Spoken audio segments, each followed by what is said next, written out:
তারা তো শিক্ষিত না, তারা হলো বীর বাঙালি, তারা হলো যুদ্ধতে নামছে, সেই জন্য তাদেরকে আমি সেলুট দিছি। আমি তো মুক্তিযুদ্ধ করে দেখিনি, আমি এই যে এখন মুক্তিযুদ্ধ করে দেখলাম, তারাই মুক্তিযোদ্ধা। রিক্সা নিয়ে আসি, যদি তারা কোনো পুলিশের আহত হয়, কোনো কিছু হয়, তাদেরকে আমি বিনা টাকা ছাড়া আমি তাদেরকে মেডিকেলে নিয়ে যাবো, সেই জন্য আমি আসি।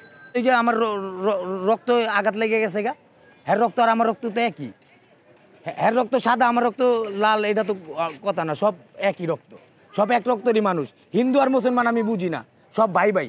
পুলিশে এই যে আমার ভাইরে হত্যা করলো, আমার ভাইরে হত্যা করলো, ওই পুলিশের কোনো বিচার না হয়ে 14 বছরের ছেলেকে 19 বছর বানায়া তার যারা জেলখানায় বললো, যে রায় দিছে তারও বিচার হবে, আর যে মনে করেন যে পুলিশে গুলি করছে তার তো বিচার হবে। আমার বলা হলো এরা যেই কটার দাবি চাইছে সেই কটার দাবি পূর্ণ করতে হবে।